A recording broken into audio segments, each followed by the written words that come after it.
When it comes to the sports media, specifically ESPN, they can take any minor story, tiny rumor, and spin it into this grand headline for at least 2 weeks straight. I mean, if someone like Kevin Durant has a tweet, that would be the lead subject on First Take the very next day. And unfortunately for us, that is the culture of sports media, taking tiny things and blowing them way out of proportion. Now, with that being known, when it comes to LeBron James steroid allegations and rumors, it is pretty interesting. ESPN, Fox Sports, not once have picked up these rumors or even discussed them on air. And the media being so silent about these allegations, it really does make you wonder, is there some truth behind it? And looking at LeBron's resume, I mean, where there's smoke, there is fire. 2009, had a tumor in his jaw removed. 5 years later, 2014, his name was linked to a clinic in Miami with numerous players got popped for PEDs. 2015 came into the year extremely skinny, slimmed down, looking downright odd, and halfway through the year had a 2-week hiatus, and when he came back was noticeably bigger. And last but not least, in 2018, had this really odd story about in the middle of a playoff game, he gained 7 pounds. And when it comes to the NBA at large, for the longest time, PED use and steroids, I mean, just overlooked and downright ignored. And here's the odd connection. Chris Paul, close friend of LeBron James, also an aging star, was the president of the Players Association from 2013 to 2021. And with CP3 at the helm, testing for PEDs, steroids, it got really laxed to the point it was virtually non-existent. And listening to experts talk about this, the test the NBA gives, the NFL gives, is not a matter of if you're doping, it's a matter of how smart you are and intelligent you are with beating the actual test. As again, these tests, very low level, and don't track PEDs that are very sophisticated. And for someone like Adam Silver, the head of the NBA, he is on record saying, even if players pass these tests, they come back negative. There's at least some chatter that that guy probably is still doping. And looking at a former NBA coach, you have George Karl, who back in 2016 said HGH and steroids, that was the NBA's big drug problem, not marijuana. And George Karl didn't hold back. He flat out said, why are certain players who are getting older, they're becoming thinner, more fit, and recovering faster at an advanced age? For George Karl back in 2016 to be asking that question was downright pathetic, as now in 2024, players playing to age 35, nearly 40, I mean, it's commonplace. And nowadays, guys at age 35, putting up better stats than they did in their actual prime and athletic peak.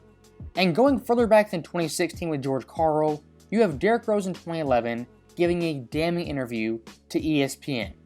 And D. Rose, at first, did not hold back.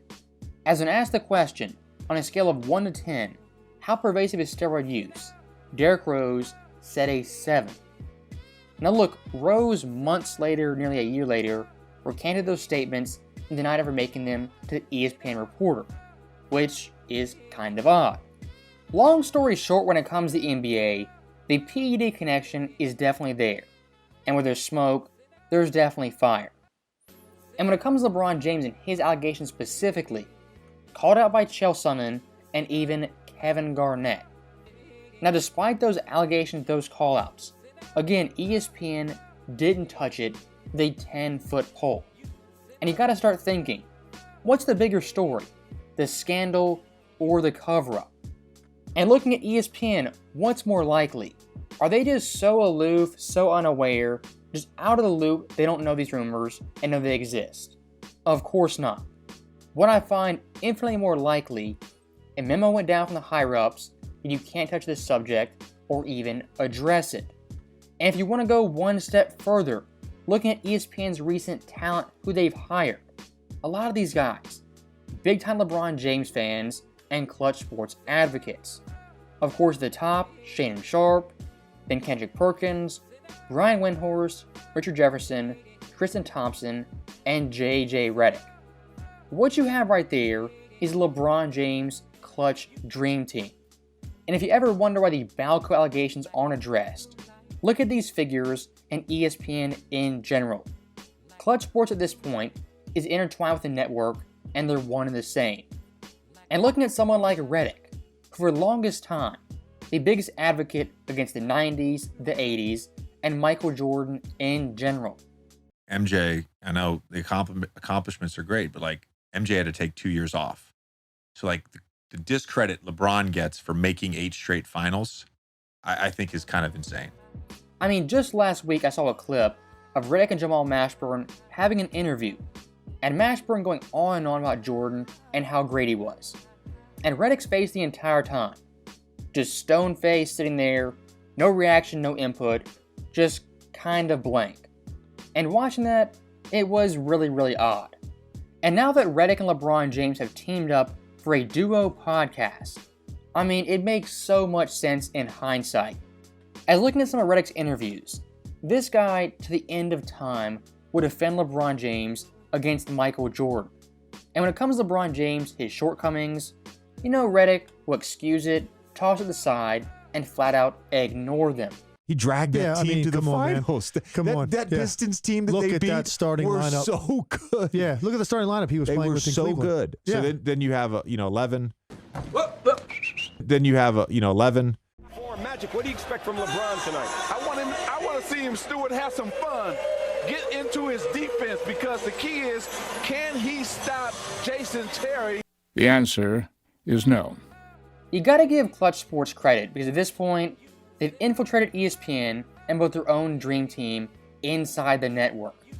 And looking forward to the 2030s, even 2040s, if Klutch Sports in 5 years has all their media members at ESPN in the mainstream, I mean, the narratives are going to get even worse. And to kind of wrap this up very quickly, looking back at these steroid allegations, here's one question. Does it really matter? And there's many ways you can take this, but in the simplest terms, yes it does. If the NBA scandal ever hit, this is a PED breakout, their cash cow LeBron James was juicing. I mean, his whole 20-year arc, all the longevity stuff, the awards, all that comes crumbling down because he cheated. And in his battle with Michael Jordan, what's the one thing they always go to? LeBron's longevity, sustained greatness, and being great in year 21. That is the one thing LeBron James has on Jordan. But if it comes out the longevity was in fact due to juicing, all that goes out the window. And before I forget, one of the biggest LeBron James fans on the internet, that being Gilbert Arenas, his response to the LeBalco allegations was to turn around and accuse Michael Jordan of using steroids himself. And what Gilbert said, in the late 80s when Jordan was going bald, he was juicing. Early 2000s with his knee injuries, also juicing. But I think it is pretty telling. When LeBron's accused of steroids, what's their response? Don't deny it, but turn on Jordan and attack him. That right there is a massive tell. And when it comes to Jordan versus LeBron James, debating which era was better, greater, more skilled, all that stuff, what's one thing we hear non-stop? Well, this era, bigger, faster, stronger, greater athletes. If the steroid stuff comes true, all that nonsense gets thrown out the window. If a generation of players was cheating and juicing, I mean, all his accomplishments are null and void in my book. And for some context, looking at guys who've been busted for PEDs. Most recently, Tristan Thompson and DeAndre Ayton. Back in the day, Matt Geiger and Hedo Turkoglu. Now looking at these 4 guys, I mean, the guys on the right, not the greatest physical specimens. And even Thompson and Ayton, but they are in pretty good shape, not the top 1% of NBA athletes. If those 4 players right there are getting busted for juicing, I mean, come on now, put the pieces together. What do you think the top tier guys are doing, the best physical athletes in the league?